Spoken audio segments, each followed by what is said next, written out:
Graça e paz, querido irmão, querida irmã, tudo bem com você? Eu espero que sim.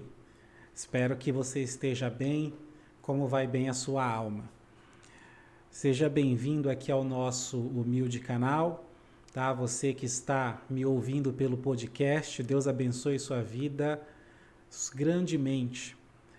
Queridos, eu tenho uma palavra de reflexão para nós hoje. Quero falar sobre a importância de fazer um discipulado. Desde já eu peço a você que deixe o like no vídeo, tá? Ajude o nosso canal, deixe um like no vídeo, não custa nada, é de graça. Dá um like aí pra gente. Se inscreve no canal, tá bom? E compartilha se essa reflexão fazer sentido para você. Em Mateus 28, 19 e 20, Jesus ele fala assim: portanto vão, façam discípulos de todas as nações. E aí ele diz: ensinem esses novos discípulos a obedecer a minha palavra. É interessante isso. É maravilhoso aceitar ao Senhor Jesus, receber o seu Espírito no coração e na alma, sorrir de forma contagiante, enchendo-se de esperanças, expectativas da nova vida em Cristo. Você lembra o que você sentiu? Você lembra da alegria quando você aceitou Jesus?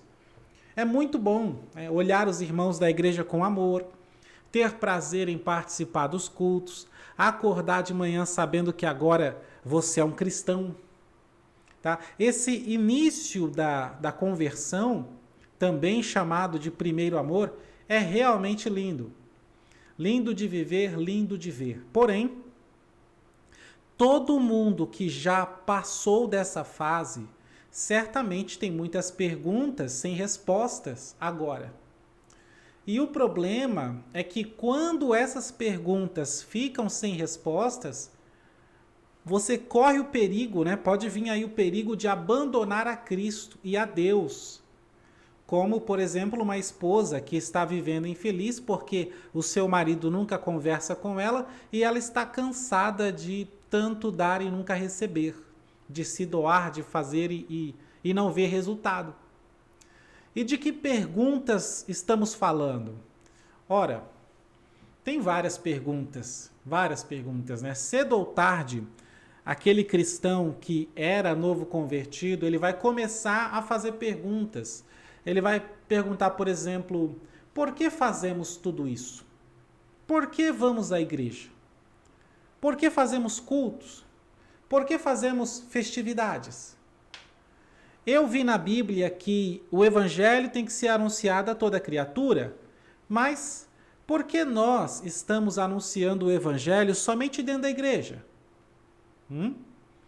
Você vai ver, novo convertido, talvez você teve essa fase ou está nessa fase de fazer um monte de perguntas e infelizmente não tem ninguém para responder. Eu já vi novo convertido perguntar assim, depois de uns 6 meses de crente, por que nós não estamos enviando missionários? Eu já vi outro perguntar assim, eu tenho amigos lá no mundo, numa situação difícil, por que a gente não vai até lá?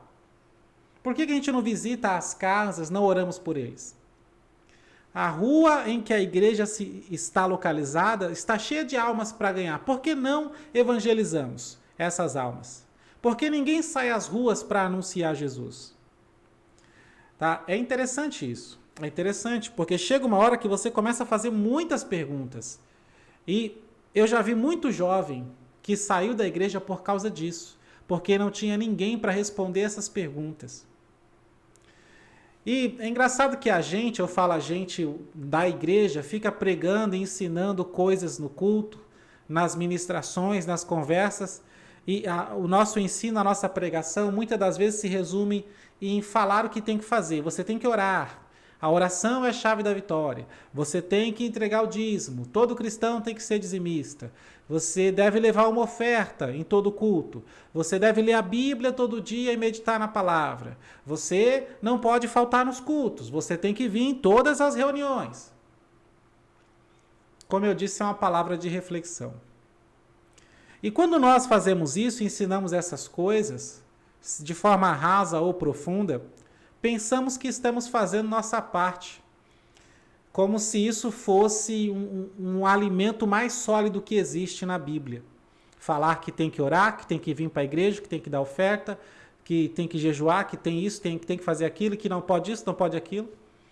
Quando, na verdade, essas coisas são rasas e só abrem espaço para mais perguntas. Porque aí a pessoa vai ficar com mais dúvidas, vai dizer assim, por que a gente entrega tanta oferta? Porque além das ofertas, entregamos o dízimo também. Por que nós oramos? Se eu peço várias coisas para Deus, mas eu não sou atendido na maioria das coisas que eu peço, então, por que me mandam orar?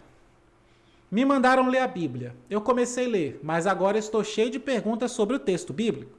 Coisas que eu li, não entendi nada, só me confundiu mais e ninguém, nem o pastor, sabe me explicar a palavra e responder minhas perguntas.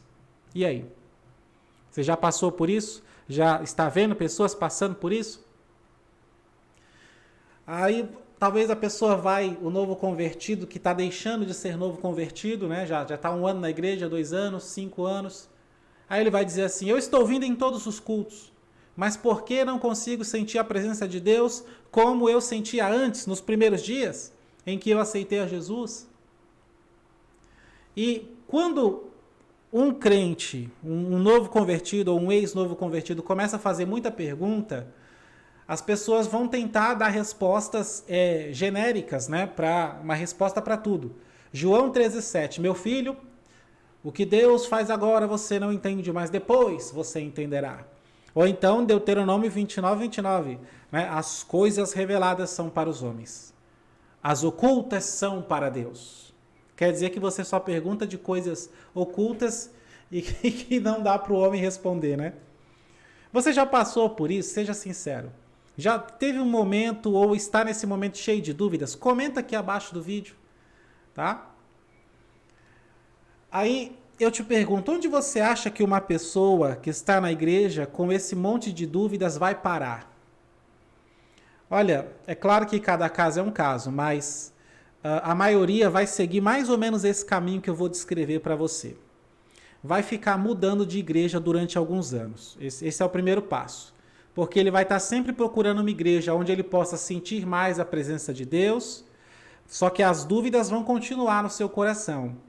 E uma hora elas vão incomodar tanto que ele vai continuar mudando de igreja e vai procurar uma onde ele possa ter mais conhecimento bíblico, uma igreja que tenha mais ensinamento para tirar suas dúvidas. Só que as dúvidas vão continuar, tá? Isso continua. Então, talvez essa pessoa vai tentar fazer teologia por conta própria. Vai seguir pessoas na internet, no YouTube, vai cair de paraquedas em um mundo que está cheio de falsos mestres, falsos pastores, crentes que escandalizam, teólogos liberais e desigrejados que ficam criticando e outros metidos a repórter que na verdade são fofoqueiros e só sabem expor os problemas e a vergonha que algumas igrejas passam. Então tudo isso vai fazer o quê? Vai trazer muitas outras infinitas dúvidas. E no final de tudo, ao longo dos anos, essa pessoa tem um grande risco de acabar fazendo uma dessas duas coisas. Ou ela vai abrir uma igreja ou ela vai virar um desigrejado. Tá? Ou a antiga vida no mundo, onde tudo era mais simples e fazia sentido, vai ser mais interessante. Tá?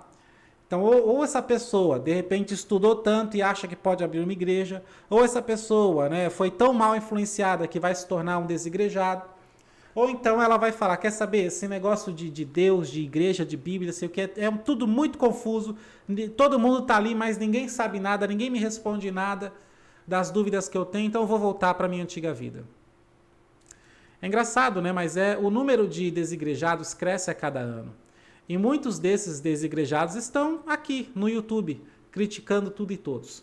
Sem falar na grande quantidade de pessoas que simplesmente voltam para o mundo, para a sua antiga vida, desistindo totalmente de ser cristão, ficando avesso à igreja, a pastores, passando a ter ódio de pastor, ódio de igreja, tudo porque desde o início ninguém nunca respondeu suas perguntas.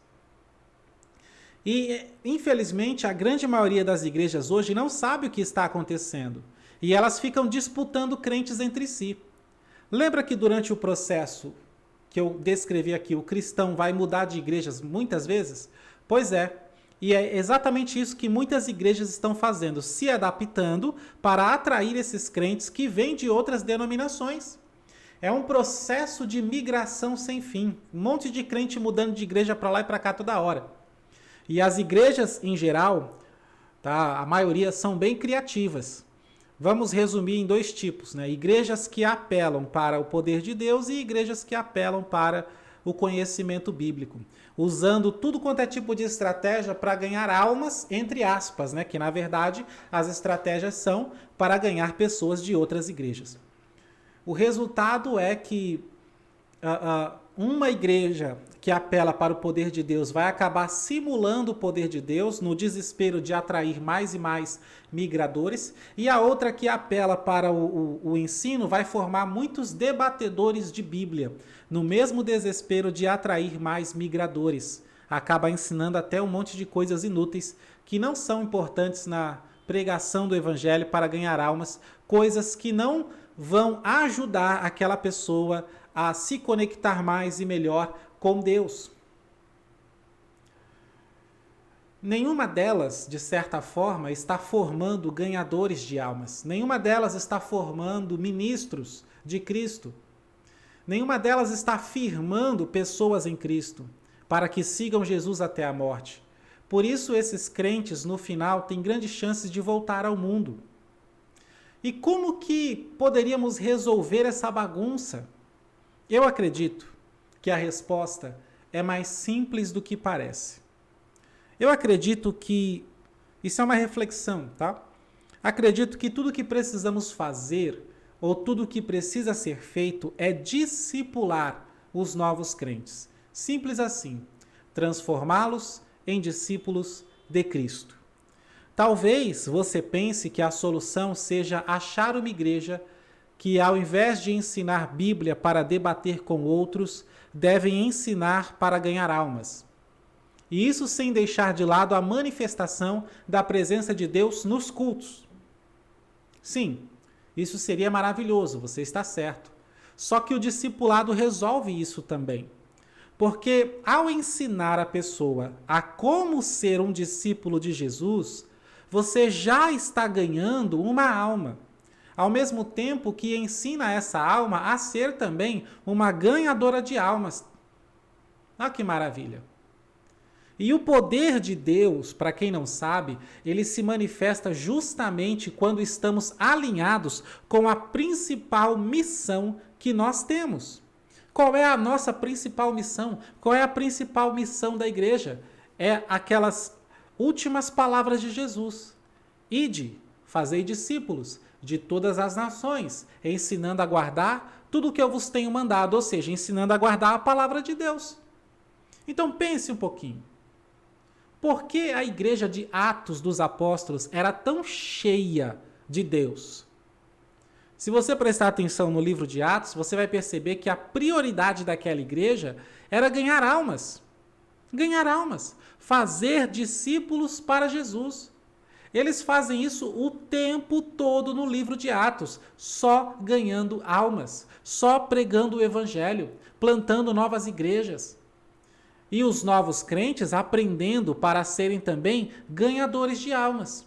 Por isso o cristianismo sobreviveu até hoje. Foi assim que eles provocaram a ira das autoridades, porque todo o povo estava seguindo a Cristo. E deixando de lado, muitos costumes mundanos, costumes que foram implantados para controlar o povo. Em outras palavras, esse povo estava sendo livre do controle mental do governo romano. Estava sendo livre da cultura mundana e pecaminosa de sua época.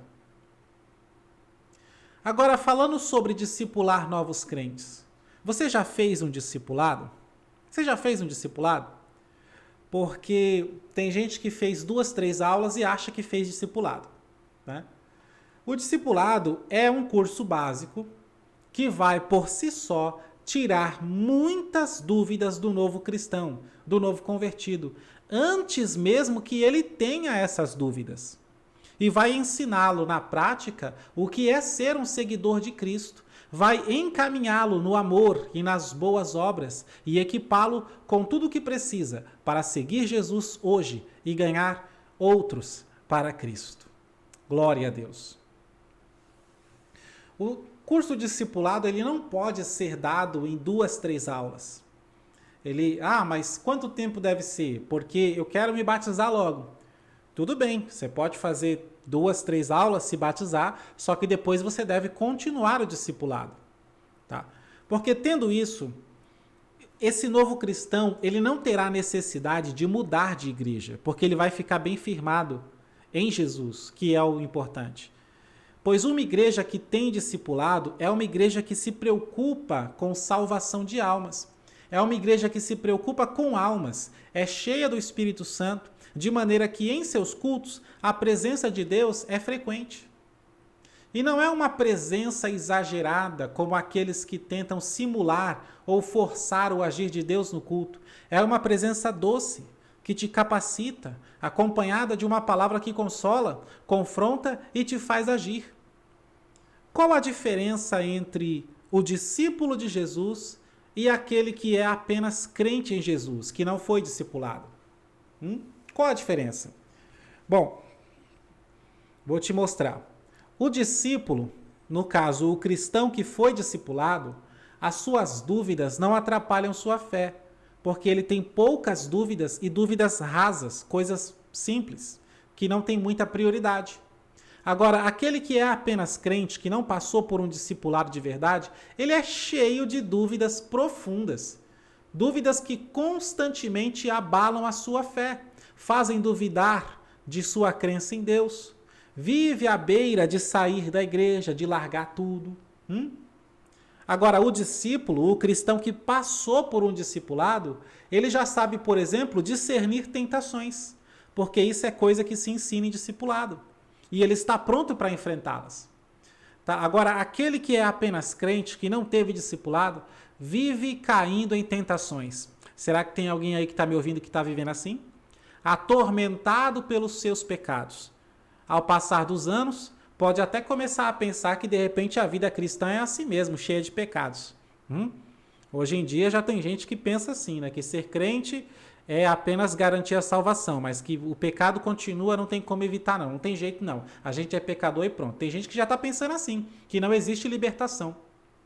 Agora, o discípulo, ele entende a importância de frequentar cultos, de ir à igreja, já sabe o porquê dessas reuniões com os irmãos. Agora, aquele que é apenas crente, que não teve um discipulado, quando é dia de culto, irmão, sempre vem aquelas dúvidas, né? Sobre culto, igreja, dízimo, oferta, e aí ele fica pensando se não poderia ser cristão em casa, que seria mais fácil, né? Assistir culto online.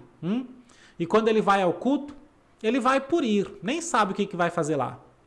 Agora, o discípulo, ele compreende bem a importância e o significado dos dízimos e ofertas para Deus. E ele faz isso com amor, porque foi discipulado. Aquele que é apenas crente, no começo, ele até dá dízimo, dá uma oferta sem saber porquê, apenas seguindo a multidão, mas depois ele começa a questionar essas coisas. E muitas das vezes passa a ter raiva quando se falam em dízimos e ofertas. Aquele que foi discipulado, ele medita na Bíblia, estuda, analisa, faz suas orações por necessidade, tendo um verdadeiro relacionamento com o Senhor. Agora, aquele que é apenas crente, que não foi discipulado, que não sabe a importância de meditar na Bíblia, de estudar, de orar, não sabe. Então, ele vai ler a Bíblia muito pouco, e nas poucas vezes que ele lê a Bíblia, ou que ele fizer uma oração, ele vai fazer isso por obrigação, ou por constrangimento, porque alguém está mandando, ou porque está vivendo uma situação tão difícil e ele precisa urgentemente de uma resposta de Deus, está desesperado. O cristão que foi discipulado, ele fala de Jesus espontaneamente. Ele não precisa dar lugar ou usar as palavras assim diz o Senhor. Ele simplesmente fala. E o Espírito Santo age no ouvido e no coração de quem está escutando. Fala de Jesus sempre que aparece oportunidade, nunca provocando ninguém, nem obrigando outros a crer em Deus. Agora, aquele que é crente, que não foi discipulado, ele fala de Jesus o tempo todo, quer envolver a sua fé em tudo que faz, sem sabedoria, acaba se tornando aquele religioso fanático e chato por onde passa. Tá? De maneira que acaba afastando as pessoas, diminuindo cada vez mais as chances de ganhar uma alma. Já viu algum crente assim? Que ao invés de pregar o evangelho para você, ele incomoda você? Você automaticamente cria uma aversão, você quer distância daquela pessoa chata? Porque não sabe pregar, porque não aprendeu isso, a ganhar almas no discipulado. Agora, o cristão que fez um discipulado, ele demonstra a sua fé com sabedoria, ganhando o respeito de todos ao seu redor, de maneira que as pessoas costumam vir até ele quando querem orientação, oração ou tirar uma dúvida sobre Deus. E só nisso de alguém vir até esse cristão maduro, discipulado, para tirar dúvida, ele já ganha uma alma ali. Agora, o apenas crente, que não fez discipulado, ele demonstra a sua fé em forma de afronta aos outros, como se todos os ímpios fossem inimigo. Em tudo que os outros falam, ele se sente atacado, pensa que todos estão contra ele. Agora, o discípulo, ele sabe fazer orações, conhece os princípios bíblicos da oração, por isso as suas orações têm muito valor e são atendidas. O crente não sabe orar, normalmente não estuda a Bíblia e por isso, em suas orações, ele atropela vários princípios bíblicos, fazendo vãs repetições, crendo mais na oração feita no monte do que na oração feita em casa, achando que a oração de terceiros pode assegurar sua vida espiritual, seu relacionamento com Deus. Enfim, tem muitos pontos que poderiam ser abordados e destacados aqui. A diferença de um cristão que fez um discipulado e que é um cristão maduro para aquele que não fez, que foi jogado na igreja assim e foi deixado lá, a Deus dará. Irmão, não podemos ser irresponsáveis de ganhar almas e deixar elas a Deus dará na igreja. Precisamos ensinar. Precisamos ensinar. Então a pergunta é, você já fez um discipulado? Responde aí nos comentários. A sua igreja tem discipulado? Responde aí. Os novos convertidos lá são encaminhados para fazer um curso onde eles vão aprender a seguir Jesus? Muitas igrejas tentam disfarçar o discipulado, fazendo aquele trabalho preguiçoso de 1, 2 ou 3 almas. E com isso eles dizem assim, após 3 aulas de 30 minutos cada, você já está pronto para se batizar. Irmão, um discipulado, irmão, é um curso que leva tempo, porque precisa ser colocado em prática também. São muitas questões que precisam ser respondidas e explicadas, principalmente no que diz respeito aos dias modernos, para poder então levar esse novo convertido ao amadurecimento na fé, de maneira que ele possa caminhar sozinho e ganhar outras almas ao Senhor. Então, o que eu recomendo para você que ainda não fez um discipulado, que você faça. Se tem algum pastor, alguma pastora me ouvindo, pelo amor de Deus, se não tem discipulado na sua igreja, coloque isso lá, tá? Eu acredito que seria muito bom se toda a igreja só recebesse o membro, a pessoa como membro, após o discipulado. Você fez o discipulado, aprendeu, agora você é membro. Entendeu? Agora sim você é membro. O fato da igreja ficar recebendo todo mundo, recebendo qualquer um, recebe um monte de gente que não se converteu de verdade, que apenas está seguindo a moda evangélica, que apenas está indo porque é legal, porque tem amigos lá, por vários motivos, porque quer namorar alguém que está lá na igreja, e vários motivos, tem vários motivos aí. Está indo por vários motivos, não por Cristo, não por conversão, não por arrependimento, que aceitou Jesus ali com o olho mais seco de todos. Né? Nem chorou, nem nada, foi uma decisão qualquer para ele. E aí você não discipula essa pessoa, deixa lá na igreja, daqui a pouco tem um monte de crentes, né, escandalizando, fazendo tudo quanto é besteira, bagunçando com a igreja toda. É importante ter um discipulado na igreja. E principalmente se você recebe gente de outra igreja, ele teria que fazer o discipulado da sua igreja também, porque você não dá para confiar. Você tem que colocar ele para fazer o discipulado para você ter certeza de que ele é um cristão maduro agora. Amém, queridos? Então fique com essa palavra, com essa reflexão, pense sobre isso. Se você não fez um discipulado, se você nunca fez um discipulado, como é que eu fiz, eu acho que foi 3 aulas, foi 5 aulas, então não foi discipulado, irmão. Não é suficiente para você entender muitas e muitas questões e dúvidas que vão surgir depois na sua vida. Tá? Discipulado é uma coisa mais intensa, entendeu? Bem mais intensa, mais demorada, para que você possa tirar as suas dúvidas, para que as suas dúvidas... Por exemplo, se alguém dissesse para você assim, ei, você é crente? Sim. Me explica uma coisa. Como que Jesus morreu por mim se eu nem era nascido quando ele morreu? E aí? Se alguém te faz uma pergunta dessa, você sabe explicar? Se você não sabe, o seu discipulado não valeu de nada. Porque ser um discípulo de Jesus, em primeiro lugar, é saber explicar essas coisas básicas da salvação. A salvação é o que tem de mais básico e mais importante. Básico é a mesma coisa que fundamental, embora hoje a gente confunda básico com pouca coisa, né? Não, básico é a base, vem de base, a coisa sólida. Ou seja, a pedra fundamental, nós estamos na rocha, que é o Senhor Jesus. E se você não sabe falar sobre a rocha, não sabe explicar a rocha, que é o Senhor Jesus, meu filho, então em que rocha você está? Percebe? É muito importante ter um discipulado em nossas igrejas. Amém? Um abraço, que Deus abençoe sua vida, família e ministério. Não deixe de comentar, de participar dessa reflexão, de dar um like no vídeo, se inscrever no canal. Deus te abençoe.